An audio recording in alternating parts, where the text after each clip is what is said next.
Hello guys, my name is Aswini Kumar Deep and welcome to my channel English Lit Academy. This is the place where English literature becomes simple, interesting and exam oriented. Whether you are preparing for UGC NET, CUT PG, MA English, BA English honors or competitive examinations related to literature, you'll find everything here in easiest possible way. So, no more boring lectures, no complicated explanations, only clear concepts, smart learning, and academic success. So, if you are ready to master English literature and take your preparation to the next level, make sure you subscribe to English Lit Academy and join this learning journey today. So, today's topic is Russian formalism. This is one of the most important literary theories in English literature, guys. Okay, so in this video, we'll discuss its meaning, origin, key concepts, major theorists and its significance in literary criticism. ठीक है, उसकी ज़रूरतें क्या क्या हैं, वो कब origin हुआ था, उसका मीनिंग क्या है, उसके की कॉन्सेप्ट्स क्या हैं, उसके मेजर थियोरिस्ट कौन कौन है, थिंकर्स कौन कौन है, आज हम इस वीडियो में डिस्कस करने वाले हैं guys. Okay, so stay tune guys. Okay,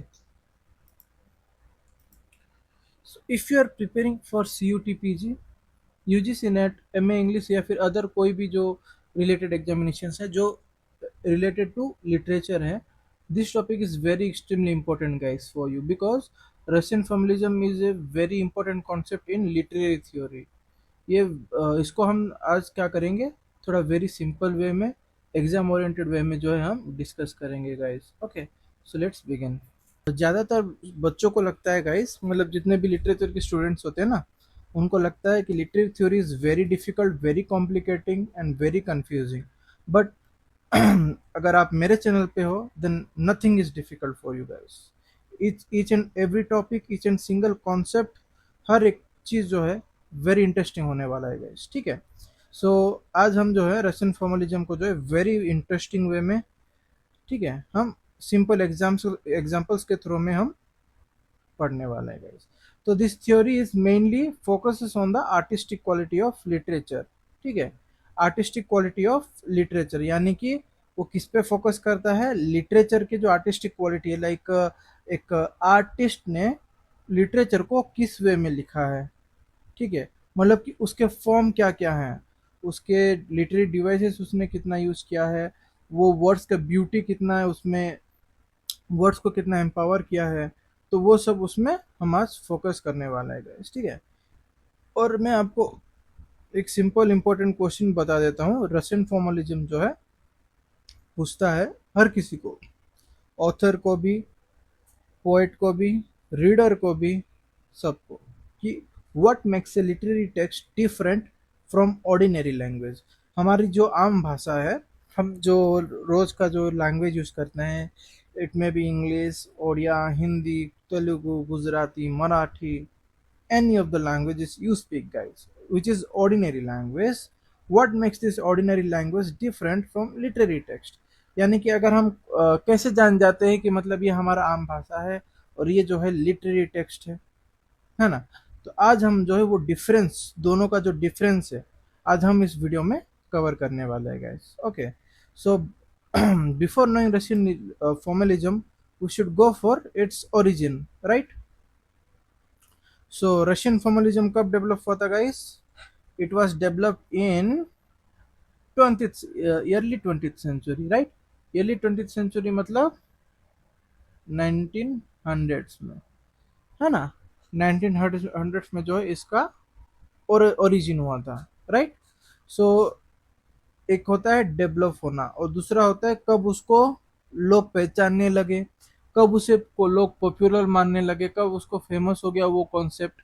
तो ये जो यहाँ पे रशियन फॉर्मलिज्म है, कब वो फेमस हुआ था गाइस, पॉपुलर हुआ था, वो हुआ था 1915 से 1930s के बीच में गाइस. ठीक है, जो है वो फेमस हुआ था.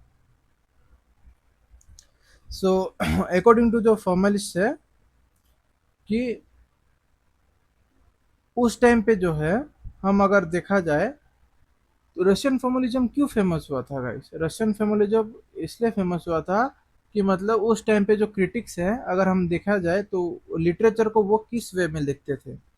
पहले के जो क्रिटिक्स रहते थे वो लिटरेचर को मोस्टली जो है ऑथर की लाइफ से, उसकी ये जो हमारा हिस्ट्री है, राइट, उसका बैकग्राउंड, हिस्टोरिकल बैकग्राउंड है, उसका जो पर्सनल लाइफ है, उस हिसाब से वो लोग जज करते थे या फिर देखते थे। और उस चीज़ में क्या होता था, अगर कोई पोएम नॉवल लिखता था या फिर कोई और स्टोरी लिखता था, उसमें जो है राइटर की पर्सनल थ्योरी और जो हिस्टोरिकल बैकग्राउंड को ज़्यादा इंपॉर्टेंस मिलता था।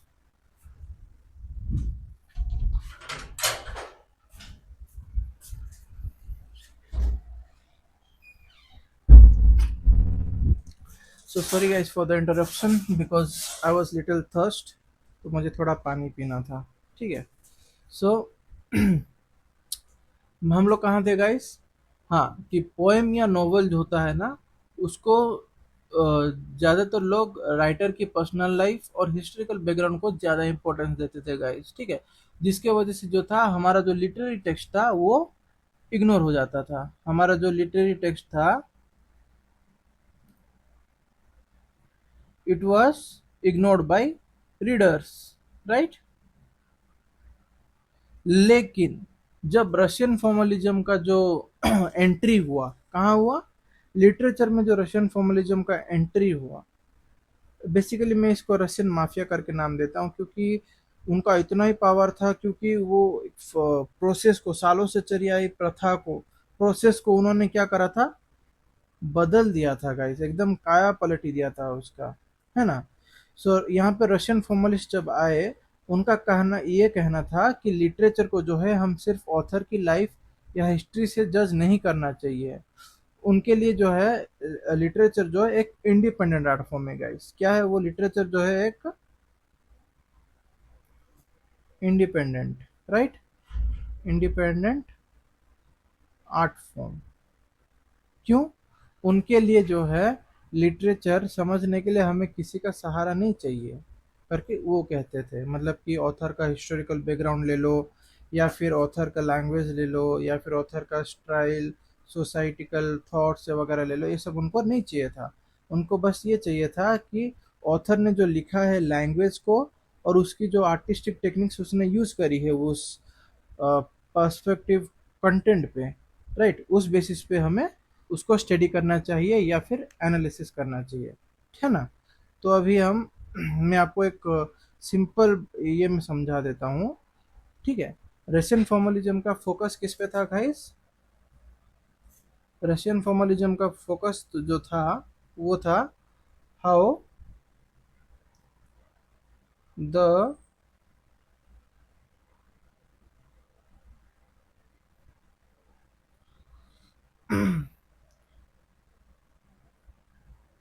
How the text is written, how the text is written. ठीक है।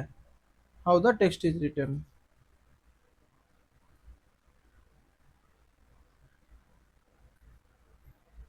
ना कि व्हाट द टेक्स्ट सेज।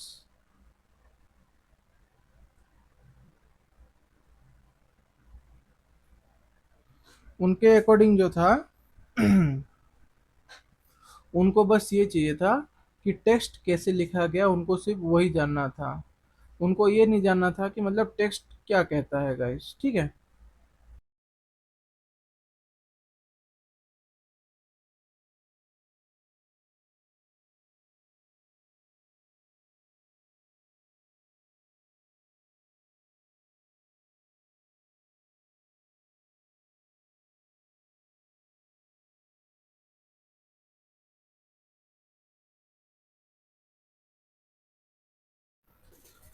सो अब आते हैं guys main idea of Russian formalism पे। ठीक है।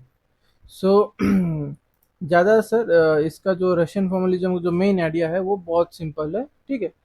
इसका थ्योरी के अकॉर्डिंग जो है लिटरेचर ऑर्डिनरी लैंग्वेज से अलग होता है गाइस, क्योंकि लिटरेचर जो है लैंग्वेज को आर्टिस्टिक और क्रिएटिव वे में यूज करता है, राइट। लिटरेचर जो है एक लैंग्वेज को वो किस वे में यूज करता है, uses language in a special artistic way, तभी तो ये ऑर्डिनरी लैंग्वेज से अलग लगता है ना। एंड वो ज़्यादातर ज़्यादातर अटेंशन ग्रेविंग होता है, राइट। एक मतलब उसमें एक ब्यूटीनेस रहता है। इसलिए तो फॉर्मलिस्ट का कहना था कि किसी लिटरेरी वर्क जो है उसकी ब्यूटी सिर्फ उसकी स्टोरी, मतलब कि उसकी स्टोरी या फिर मैसेज में नहीं है। Instead it depends on how the writer presents, right, how the writer presents story. मतलब कि किसी भी वर्क की ब्यूटी जो है सिर्फ उसकी स्टोरी या मैसेज में नहीं होती है गाइस, बल्कि उस बात में भी होती है कि राइटर उस स्टोरी को किस तरह प्रेजेंट करता है। ठीक है।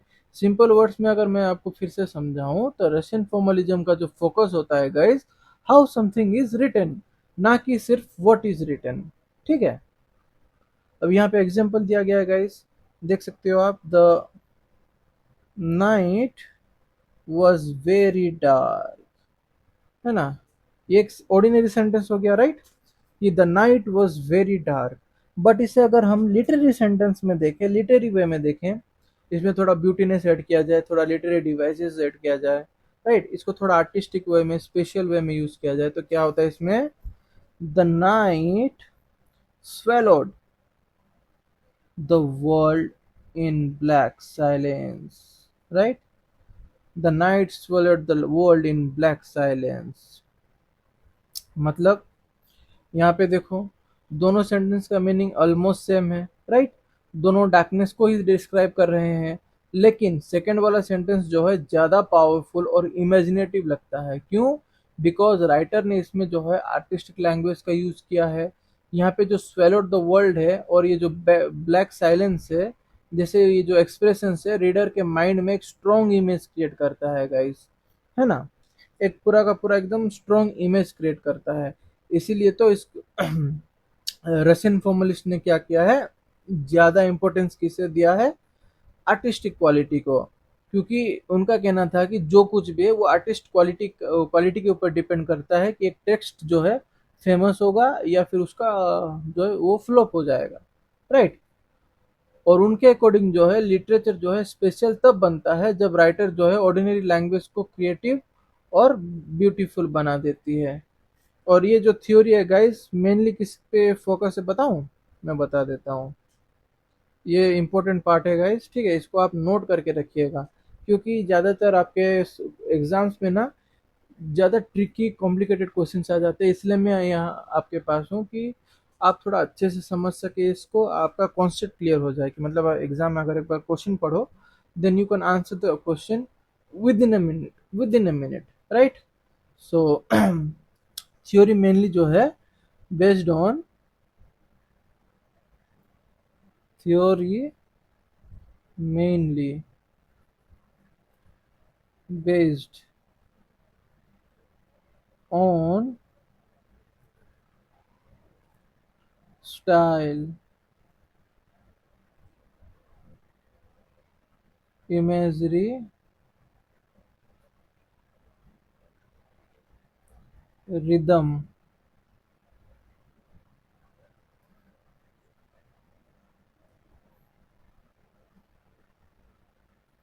literary devices, structure,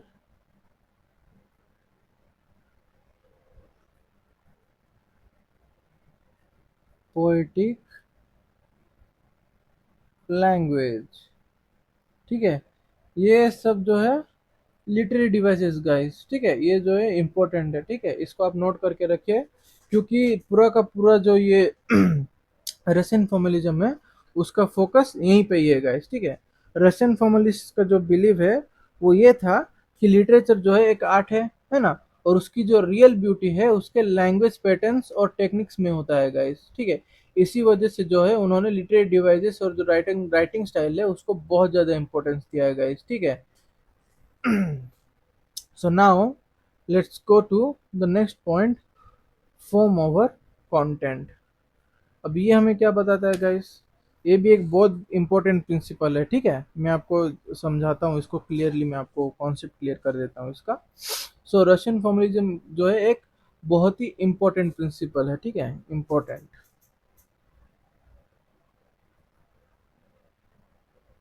इंपॉर्टेंट किस लिए है? इसका सिंपल मीनिंग ये है कि रशियन फॉर्मलिस्ट के अकॉर्डिंग जो है लिटरेचर की रियल ब्यूटी जो है सिर्फ स्टोरी या थीम पे नहीं होती है गाइस, बल्कि उस बात में भी होती है कि राइटर उस स्टोरी को किस तरह प्रेजेंट करता है, राइट। सो इसीलिए यहाँ पे दिया गया है ना, form is more important then content.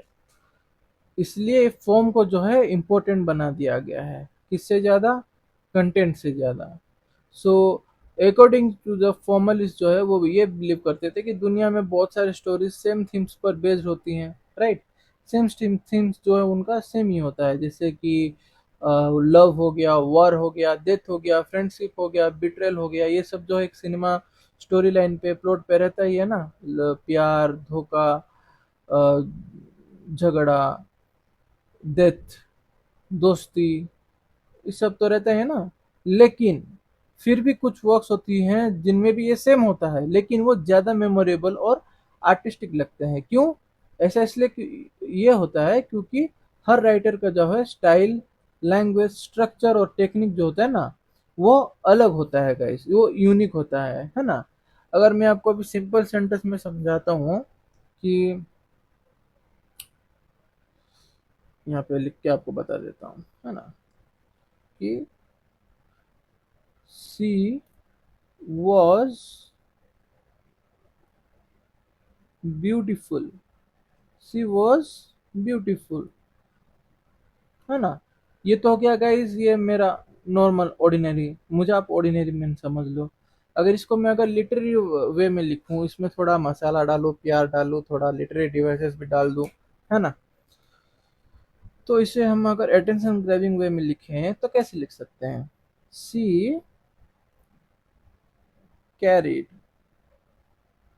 C carried the quite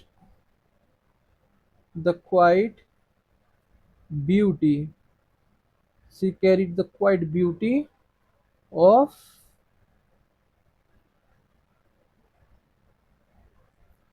moonlight, she carried the quiet beauty of moonlight, right। यहाँ पे जो है अगर हम देखें, दोनों सेंटेंस सेम ही आइडिया एक्सप्रेस करता है ना, लेकिन सेकंड सेंटेंस जो है वो ज्यादा पोएटिक और आर्टिस्टिक लगता है गाइस, है ना। रशियन फॉर्मलिस्ट का जो है इसी आर्टिस्टिक प्रेजेंटेशन को उन्होंने क्या कहा गया है? फॉर्म। इसलिए तो गाइस उन्होंने लिखा है कि form over the content, right. उनके लिए जो है लिटरेरी डिवाइसेस जो है वो लिटरेरी डिवाइसेस जो है वो बहुत ही ज्यादा इम्पोर्टेंट है गाइस, ठीक है, उनके लिए बहुत ज्यादा इम्पोर्टेंट है, क्योंकि यही सब एलिमेंट्स मिलकर जो है लिटरेचर को, उसके लिटरेरी को ब्यूटी क्रिएट करता है ना।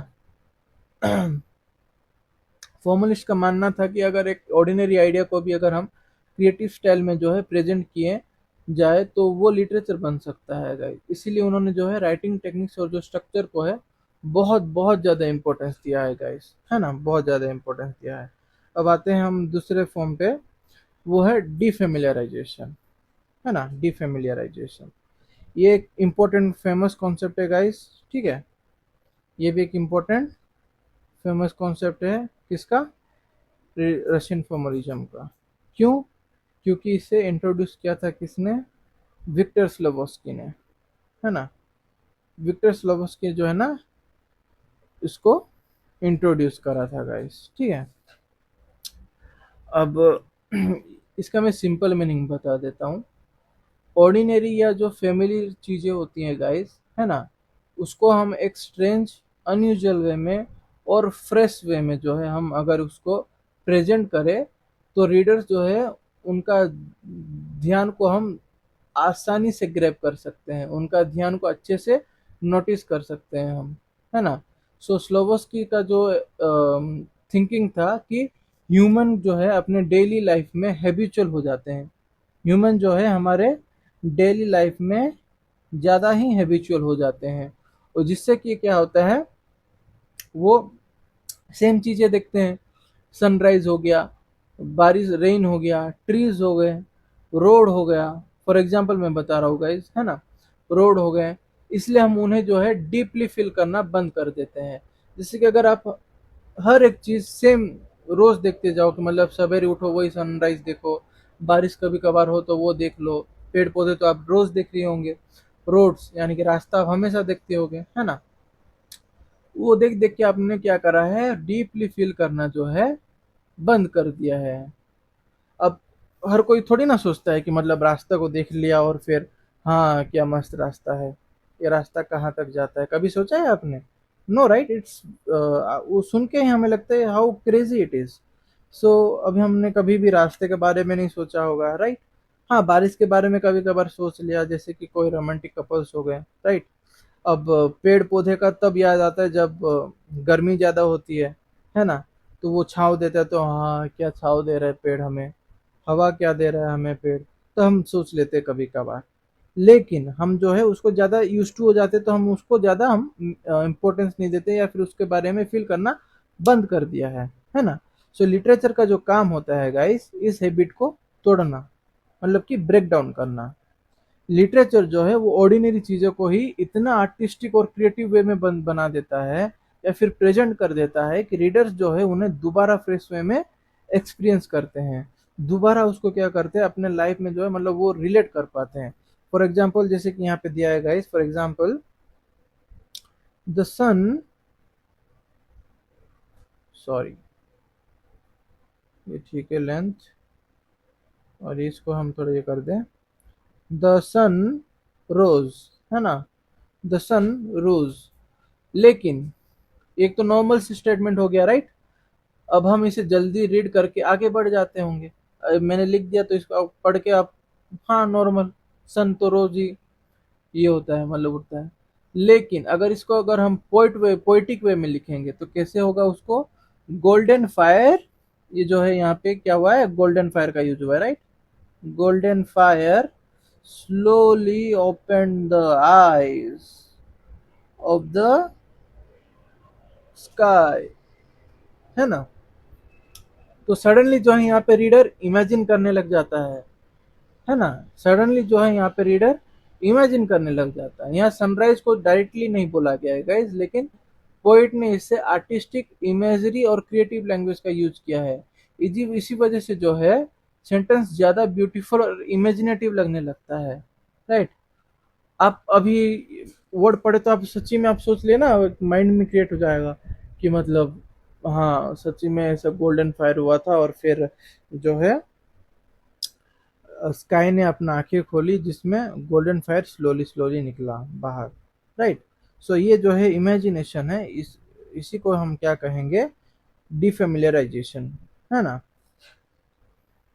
कॉमन सी चीजों को जो है अनकॉमन वे में प्रेजेंट करना जो है, उसे हम सिंपली क्या कहेंगे, डिफेमिलियराइजेशन। समझ लेना गाइस, ठीक है।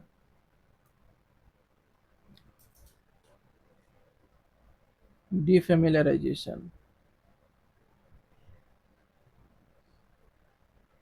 ये छोटे छोटे की पॉइंट्स आप याद रख लीजिएगा इस, क्योंकि यही वही की पॉइंट्स है जो आगे आपको एग्जाम में अगर आप याद रखोगे तो ये आपको आंसर बना के देंगे गाइस, खुद खुद ब खुद आपको आंसर बना के देंगे। Okay, making common things into uncommon way, ठीक है। यही वो की पॉइंट है जो कि आपको एग्जाम में जो है बाद में आंसर बना के देने वाली है। अब डिफेमिलियराइजेशन क्रिएट होता कैसा है, सो डिफेमिलियराइजेशन is created by some of the literary devices, जैसे कि इमेजरी हो गया, फिर उसके बाद मेटाफर, ठीक है। उसके बाद आता है सिंबलिज्म। डोंट वरी गाइस, ये जो लिटरेरी डिवाइसेस वगैरह है या फिर पोएटिक लैंग्वेजेस वगैरह है ना, ये सब मैं एक प्रॉपर वीडियो बनाने वाला हूँ इस पे। So guys subscribe my channel, ठीक है।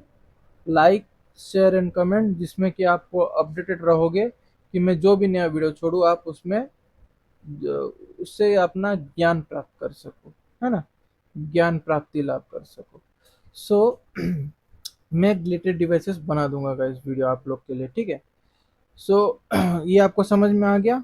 यही वो डिफेमिनाइजेशन जो कॉन्सेप्ट है कि मतलब making common things into uncommon way, ठीक है। मतलब कि उसको थोड़ा यूनिक वे में प्रेजेंट कर दिया हो। और डिफेमिनाइजेशन क्रिएट होता कैसे है, यही जो लिटरेरी डिवाइसेस है यूज करके, ठीक है।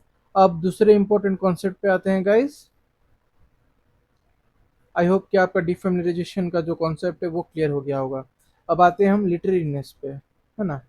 अब लिटरेरीनेस जो है एक इम्पोर्टेंट कॉन्सेप्ट है रशियन फॉर्मलिज्म का। सिंपल वर्ड्स में अगर समझे, उसका मतलब ये है कि वो स्पेशल क्वालिटीज को जो किसी टेक्स्ट को लिटरेरी बनाता है गाइस, वो कुछ जो स्पेशल क्वालिटीज होती हैं, वो जो कुछ स्पेशल क्वालिटीज होती हैं, वो मेक्स ए टेक्स्ट लिटरेरी, है ना। सो रशियन फॉर्मलिस्ट के अकॉर्डिंग जो है गाइस, हर रिटन टेक्स्ट लिटरेचर नहीं होता है। मतलब कि अभी मैंने कुछ एक सेंटेंस लिख दिया यहाँ पे, वो थोड़े ना लिटरेचर माना जाएगा, नहीं ना। लिटरेचर का जो एक स्पेशल वर्ड्स होते हैं, लिटरेचर का एक स्पेशल फॉर्म होता है, वो लिटरेचर तभी बनता है जब उसमें आर्टिस्टिक और क्रिएटिव लैंग्वेज का यूज होता हो, है ना। यही स्पेशल आर्टिस्टिक क्वालिटी जो हम यूज करने वाले हैं उसी को हम क्या कहेंगे, लिटरेरीनेस, ठीक है। मैं आपको फिर से समझा देता हूँ कि ये लाइन गाइस, कि मतलब लिटरेचर स्पेशल तभी बनता है जब उसमें हम किसी आर्टिस्टिक या फिर क्रिएटिव लैंग्वेज का यूज करेंगे, राइट। सो ये जो हम यूज करने वाले हैं आर्टिस्टिक या फिर क्रिएटिव लैंग्वेज को, यही जो स्पेशल क्वालिटी है, आर्टिस्टिक क्वालिटी है, उसी को हम क्या कहेंगे, लिटरेरीनेस। सो फॉर्मलिस्ट जो है ज्यादातर बिलीव करते थे कि लिटरेचर को जो है लिटरेरी बनाने में कुछ इंपॉर्टेंट रोल होता है। उनमें कौन कौन से इंपॉर्टेंट रोल्स होते हैं, यही rhythm, imagery, symbolism, metaphors and artistic qualities या फिर टेक्निक्स, ये वो लिटरेरी डिवाइसेस है गाइस, ठीक है। सो अगर अब मैं एक सिंपल वर्ड लिखूं, आई एम, मैं आपको सिंपल वर्ड बोलूं, आई एम सैड गाइस, आज मैं बहुत दुखी हूँ गाइस। कोई सुनना चाहेगा, नहीं। किसी को पसंद आया, नहीं। किसी ने सुना, हाँ सुना, लेकिन सुन के दूसरे कान से निकाल दिया। ये क्योंकि ये अभी ऑर्डिनरी लैंग्वेज हो गया। इसमें थोड़ा हम ट्रांसफॉर्मेशन लाते हैं, इसमें थोड़ा सा, फिर मैंने जैसे कहा है कि मसाला डालते हैं, थोड़ा ब्यूटीनेस डालेंगे, है ना। इसमें थोड़ा ब्यूटीनेस डालते हैं। अगर मैं राइटर होता, अगर मैं किसी के लिए लिखता तो कैसे लिखता, माई heart carried the silence of winter, है ना। माई heart carried the silence of winter, देखा गाइस टेक्स्ट में जो है कैसे भारी भरकम है, पूरा एकदम वजन लग रहा है टेक्स्ट में। तो इस ऐसा क्या हुआ कि सडनली जो है, सडनली मैंने जो पहले बोला था आई एम सैड गाइस, अभी सडनली कैसे वो इंटरेस्टिंग हो गया, भारी भरकम हो गया, क्योंकि मैंने इसमें जो है आर्टिस्टिक क्वालिटी ऐड करा। और मैं थोड़ा पोएटिक वे में इसको बोला, क्योंकि यहाँ पे जो है मैंने क्या क्या यूज करा, इमेजरी और मेटाफर का यूज करा, है ना। इसी क्वालिटी को जो है हम क्या कहेंगे, लिटरेरीनेस, ठीक है। मैं यूज किया इमेजिनेशन, इमेजरी का, है ना। फिर मैंने यूज करा मेटाफर का, इसलिए तो गाइज आपने रिलेट कर पाया मेरे से, है ना। अगर मैं बोला होता सिंपली वही, मैं आई एम सेड पे रह जाता, तो आपको सही में दुख लगता, नहीं लगता। अगर मैं अभी आपको बोल रहा हूँ कि my heart carried the silence of winter, भारी भरकम लग रहा है कि नहीं आवाज में, and you are kind of like imitating one of the poet, you feel like I am the poet, मैं ही वो कवि हूँ जिसने लिखा है ये लाइन, राइट। लेकिन नहीं, मैंने भी इसको किसी इंटरनेट से ही उठाया गाइस, है ना। सो रशियन फॉर्मलिस्ट का जो अकॉर्डिंग है, लिटरेचर को हिस्ट्री, पॉलिटिक्स या ऑथर की बायोग्राफी से नहीं पढ़ना चाहिए, है ना। उनका मानना था कि जो लिटरेचर को किस तरह से पढ़ना चाहिए, आर्टिस्टिक कंस्ट्रक्शन की तरह पढ़ना चाहिए, यानी लैंग्वेज के थ्रू बनाई गई एक क्रिएटिव आर्ट फॉर्म को हमें समझना चाहिए। तो इसीलिए गाइस वही लिटरेरीनेस जो है वो क्वालिटी है जो ऑर्डिनरी राइटिंग को जो है लिटरेचर में कन्वर्ट करती है गाइस, ठीक है। यही लिटरेरीनेस है जो एक सिंपल सी लैंग्वेज को, नॉर्मल लैंग्वेज को जो है वो लिटरेचर में कन्वर्ट करती है ना। इसीलिए जो है रशियन फॉर्मलिस्ट जो है वो मेनली फोकस किस पे करते थे गाइस, राइटिंग स्टाइल पे फोकस करते थे, लिटरेरी डिवाइसेस पे फोकस करते थे, आर्टिस्टिक लैंग्वेज पर फोकस करते थे, स्ट्रक्चर और फॉर्म पर भी फोकस किया जाता था, है ना। सो अब आते हैं लिटरेरी डिवाइसेस पे गाइस। आई होप कि लिटरेरीनेस का जो कॉन्सेप्ट है आप क्लियर हो गया होगा, आपका क्लियरिटी आ गया होगा, है ना। सो अब आते हैं हम लिटरेरी डिवाइसेस पे। सो रशियन फॉर्मलिस्ट के अकॉर्डिंग जो है लिटरेरीनेस का जो लिटरेरी में, लिटरेचर में जो है बहुत इंपॉर्टेंट पार्ट है गाइस, बहुत इंपॉर्टेंट पार्ट होता है। सो रशियन फॉर्मलिस्ट बिलीव करते थे कि लिटरेचर का जो ऑर्डिनरी लैंग्वेज से अलग होता है वो किस लिए होता है, बिकॉज राइटर्स जो है अपने लैंग्वेज में स्पेशल आर्टिस्टिक टेक्निक्स का यूज करते थे। इन्हीं टेक्निक्स को हम क्या कहेंगे, लिटरेरी डिवाइसेस कहेंगे गाइस, ठीक है। अब लिटरेरी डिवाइसेस में जो है क्या क्या इंक्लूड होता है मैंने आपको बताया था, राइट। यही metaphor, simile, imagery, rhyme, repetition, irony and symbolism, है ना। सो ये डिवाइसेस जो है लैंग्वेज को ज़्यादा ब्यूटीफुल, इमोशनल, क्रिएटिव और आर्टिस्टिक बना देता है। ऑर्डिनरी कम्युनिकेशन तो सिर्फ इंफॉर्मेशन देने के लिए होता है, राइट। लेकिन लिटरेचर जो है रीडर्स का इमेजिनेशन और इमोशंस को भी इफेक्ट करता है, मतलब कि आपका इमेजिनेशन पावर भी बढ़ा देता है ना। वही मैंने आपको जैसे बताया था कि आई एम सेड, मतलब कि बोला था ना गाइस, मैंने किसी कहीं से तो उठाया है, ये लाइन को उठाया और मैंने आपको यहाँ पे साबित भी कर दिया गाइस, देख लो। सो आई एम सेड, है ना, it is ordinary language, but if someone says my heart carried the silence of winter, आप जो एकदम पूरा हक्का बक्का रह जाएंगे, ये क्या कह दिया इसने, है ना। इसीलिए कह दिया गया कि उसने उसको थोड़ा पोएटिक वे में डाला है, थोड़ा इमोशनल वे में प्रेजेंट किया है, इसमें इमेजरी और मेटाफर का यूज करा है गाइस, है ना। इसमें क्या आता है, हम इमेजिन करने लग जाते हैं, है ना। इसीलिए जो है लिटरेरी डिवाइसेस में इन्हीं पार्ट्स का यूज हुआ है। जैसे कि मेटाफर हम क्यों यूज करते हैं पोएट एक लिटरेचर में, क्यों, क्योंकि मेटाफर जो है कंपैरिजन को इनडायरेक्ट वे में शो करता है, कंपैरिजन को इनडायरेक्ट वे में शो करता है गाइस, ठीक है। और सिमिली जो है लाइक या फिर एज का जो वर्ड्स हैं उसका यूज करके कंपैरिजन करता है गाइस। और इमेजरी जो है रीडर्स के माइंड में पिक्चर क्रिएट करता है गाइस, है ना। रीडर के पिक्चर माइंड में जो है पिक्चर क्रिएट करता है।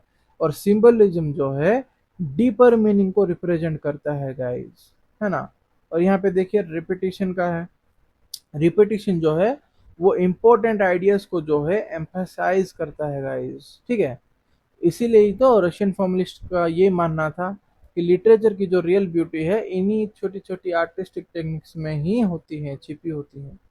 इसीलिए उन्होंने लिटरेरी डिवाइसेस को जो है लिटरेरी एनालिसिस का सेंटर बना दिया गाइस, ठीक है। उन्होंने सेंटर ही बना दिया गाइस। अब आते हैं इंपॉर्टेंस ऑफ रशियन फॉर्मलिज्म पे, ठीक है। अब रशियन फॉर्मलिज्म जो है लिटरेरी क्रिटिसिज्म में बहुत इंपॉर्टेंट मूवमेंट माना जाता था, बहुत ज़्यादा इंपॉर्टेंट, बिकॉज इसने लिटरेचर को जो स्टडी करने का जो प्योर मेथड है, पूरा मेथड है, वो पूरा चेंज कर दिया गाइस। जैसे कि मैंने बताया था रशियन माफिया, राइट, बहुत पावरफुल है गाइस, बहुत पावरफुल। इस थ्योरी से जो है पहले क्रिटिक्स, ये थ्योरी आने से पहले की बात कर रहा हूँ गाइस, है ना। जैसे कि मैंने फर्स्ट वीडियो के स्टार्टिंग में ही बताया था आपको कि इस थ्योरी से पहले जो है क्रिटिक्स मेनली किस पे फोकस करते थे, ऑथर की लाइफ में फोकस करते थे, हिस्ट्री, पॉलिटिक्स या फिर सोसाइटी पर फोकस करते थे, है ना। लेकिन रशियन फॉर्मलिस्ट आने के बाद जो है पूरा का पूरा मेथड ही चेंज हो गया। उन्होंने किसे एनकरेज किया ज्यादा? उन्होंने डायरेक्टली टेक्स्ट पर फोकस करने के लिए एनकरेज कर दिया गाइस, ठीक है। और उसको समझने के लिए उन्होंने क्या क्या इंपॉर्टेंट चीजें दे दी सोसाइटी को, कि आप उसकी लैंग्वेज को समझो, उसकी स्टाइल को समझो, उसकी स्ट्रक्चर को समझो, उसकी इमेजरी को समझो, उसकी लिटरेरी डिवाइसेस को समझो, उसकी आर्टिस्टिक टेक्निक्स को समझो। यानी उन्होंने लिटरेचर को जो है एक आर्टिस्टिक ऑब्जेक्ट की तरह स्टडी करना शुरू किया, है ना। इसीलिए रशियन फॉर्मलिज्म ने लिटरेरी क्रिटिसिज्म में साइंटिफिक और सिस्टमेटिक मेथड्स इंट्रोड्यूस किया गाइस। उन्होंने इसीलिए जो है, कहाँ गया ये पेन, हाँ, साइंटिफिक और सिस्टमेटिक, राइट, साइंटिफिक और सिस्टमेटिक मेथड्स का इंट्रोड्यूस किया। फॉर्मलिस्ट जो है लिटरेचर को इमोशनल या पर्सनल ओपिनियन के बेसिस पर नहीं जज करना चाहते थे, नहीं एनालिसिस करना चाहते थे गाइस। वो बल्कि प्रॉपरली एनालिसिस किसके थ्रू करना चाहते थे, किसके थ्रू स्टडी करना चाहते थे? वो पूरा डेप्थ में, टेक्स्ट के डेप्थ में जाके एनालिसिस करना चाहते थे। इसी वजह से जो है लिटरेरी क्रिटिसिज्म ज्यादा ऑर्गेनाइज्ड और ऑब्जेक्टिव बन गया गाइस, ठीक है। इस मूवमेंट का जो इन्फ्लुएंस है लेटर लिटरेरी थ्योरीज पर भी बहुत ज्यादा पड़ा है गाइस, बहुत ज्यादा लिटरेरी थ्योरीज पे। स्पेशली किस पे पड़ा था? स्ट्रक्चरलिज्म पे, ठीक है। अब ये जो हमारा स्ट्रक्चरलिज्म है, ये लैंग्वेज के रीडिंग के ऊपर बेस्ड है गाइस, ठीक है। और इसका वीडियो भी मैं बहुत जल्दी डालने वाला हूँ। आई थिंक इसके बाद रशियन फॉर्मलिज्म के बाद नेक्स्ट वीडियो स्ट्रक्चरलिज्म का ही होने वाला है। तो सब्सक्राइब कर लेना गाइस, स्ट्रक्चरलिज्म का भी मैं वीडियो लाने वाला हूँ, ठीक है। और फॉर्मलिज्म से जो है डीपली इनसे इन्फ्लुएंस हो गए थे गाइस। इसीलिए स्ट्रक्चरलिस्ट ने भी क्या करना चालू कर दिया? लैंग्वेज, स्ट्रक्चर और पैटर्न्स को इम्पोर्टेंस देना चालू कर दिया गाइस, ठीक है। स्ट्रक्चरलिज्म जो है उनका माइंडसेट भी इनसे मिलने के बाद चेंज हो गया गाइस। आज भी जो है मैनी क्रिटिक्स और स्टूडेंट्स जो है फॉर्मलिस्ट आइडियाज का यूज करते हैं जब वो पोएटिक, फिक्शन, नॉवल या फिर ड्रामा एनालिसिस करते हैं। जब आप पढ़ते हो गाइस कोई भी पोएम, आप उसकी पूरा का पूरा लिटरेरी डिवाइसेस का एनालिसिस करते हो ना, पोएम का एनालिसिस कर, लिटरेरी एनालिसिस होता है और एक पोएम एनालिसिस होता है ना, राइट। सो आप लिटरेरी एनालिसिस भी कर रहे होगे, राइट। उस पे आप इमेजरी पढ़ रहे होगे, राइम पढ़ रहे होगे, सिंबलिज्म, मेटाफर या फिर उसके स्ट्रक्चर को स्टडी करते हो। तब हम जो है वही इनडायरेक्टली फॉर्मलिस्ट अप्रोच यूज करते हैं गाइस, आपको पता नहीं है, ठीक है। सो रशियन फॉर्मलिज्म आप तो आज पढ़ रहे हो ना मेरा वीडियो देख के, उसके पहले भी आपने कभी एनालिसिस किया होगा पोएम का, राइट, पोएम पढ़ के। सो आपने यहाँ पे यही कहना है कि आपने कभी ना कभी इसको यूज किया ही है, फॉर्मलिस्ट का आइडियाज जो है आपने यूज किया ही क्या है, अप्रोच किए ही हो आप, ठीक है। सो रशियन फॉर्मलिज्म ने लिटरेचर को सिर्फ स्टोरी नहीं बल्कि एक आर्टिस्टिक कंस्ट्रक्शन की तरह देखना सिखाया है गाइस। इसी वजह से जो है मॉडर्न लिटरेरी क्रिटिसिज्म में जो है ज्यादा इंपॉर्टेंस किसको दिया गया है? इंपॉर्टेंट फाउंडेशन रशियन फॉर्मलिज्म को माना जाता है गाइस, ठीक है। अब ज्यादा रशियन फॉर्मलिज्म का जो इम्पोर्टेंस मैंने आपको समझा दिया है ना। इसके अच्छे अच्छी बातें मैंने आपको बता दिया है। अभी थोड़ा आते हैं इसके क्रिटिसिज्म पार्ट पे गाइस, ठीक है।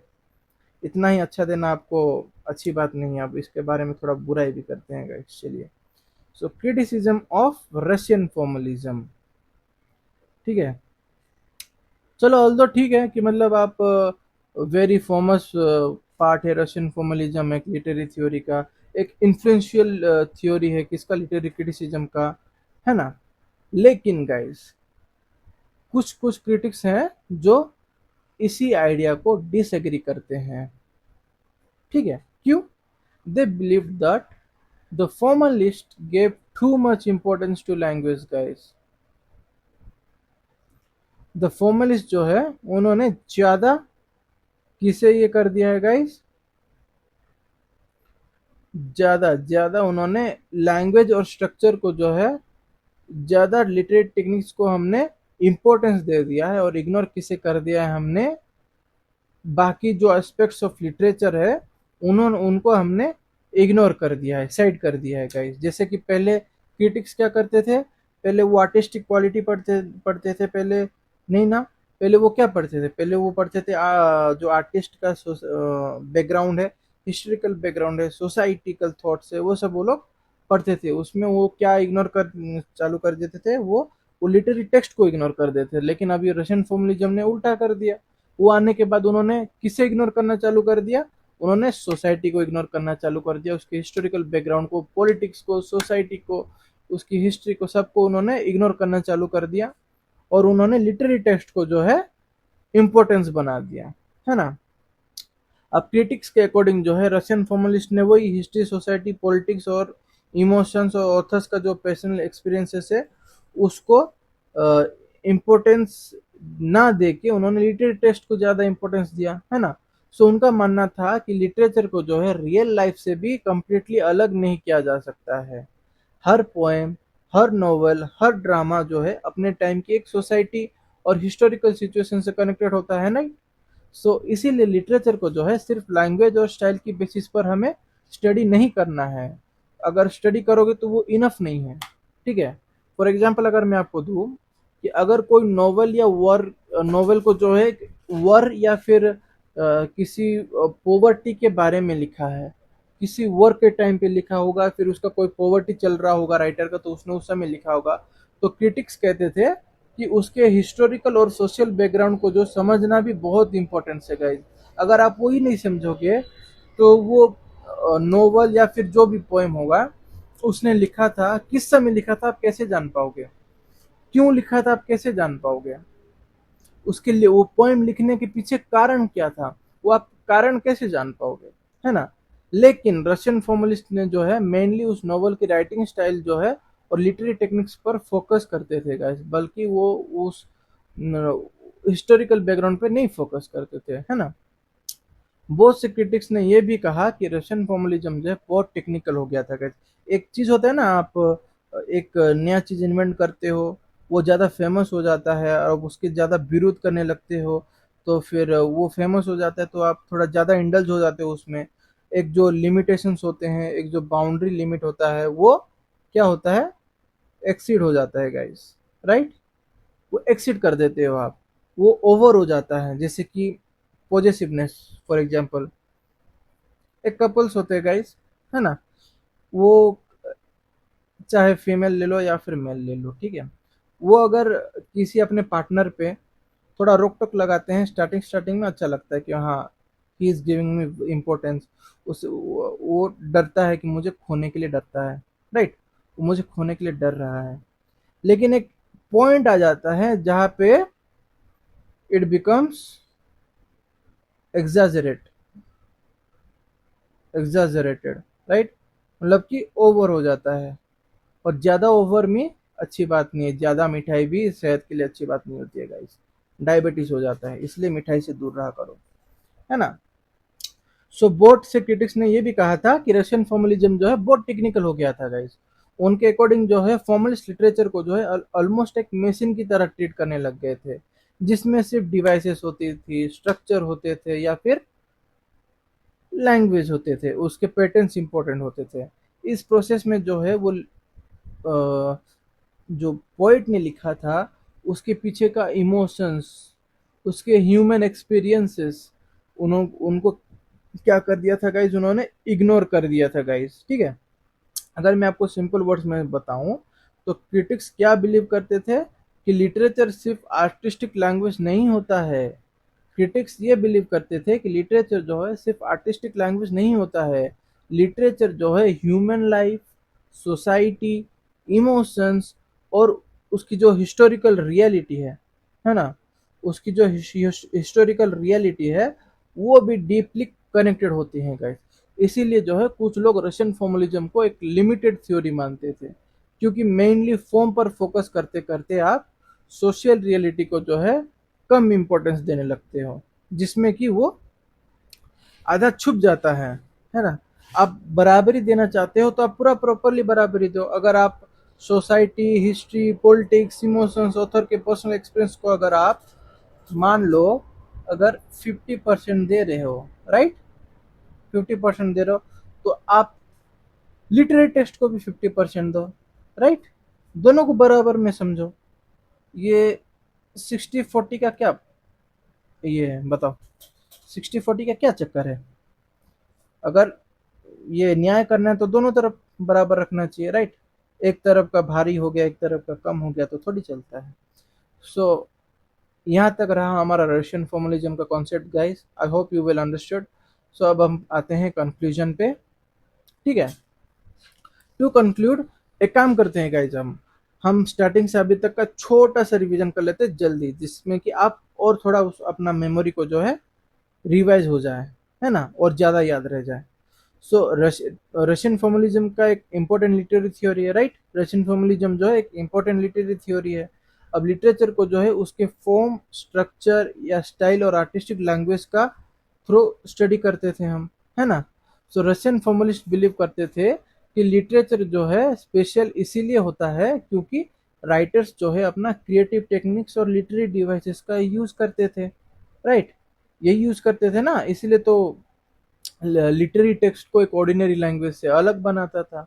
और इस थ्योरी ने जो है हमें इंपॉर्टेंट कॉन्सेप्ट भी दे दिए। दो कॉन्सेप्ट क्या क्या, डिफेमिलराइजेशन और लिटरेरीनेस, राइट। डिफेमिलराइजेशन और लिटरेरीनेस जो है हमें इंपॉर्टेंट कॉन्सेप्ट दे दिया गाइस, है ना। जिस जिस वजह से जो है रीडर सिर्फ वर्ड्स को रिलेट ही नहीं कर पाते थे या फिर रीड ही नहीं करते थे, उसे फील भी करते थे और इमेजिन भी करते थे, राइट। रीड भी करते थे और फील भी करते थे और इमेजिन भी कर देते थे। सो रशियन फॉर्मलिज्म का जो मेन फोकस होता था किस पे होता था guys, how literature is written, how literature is written, what literature says पे उनका कोई फोकस ही नहीं था, ठीक है। इस वजह से जो है थ्योरी मॉडर्न लिटरेरी क्रिटिसिज्म की मेन फाउंडेशन है, एक इम्पोर्टेंट रोल प्ले करता है।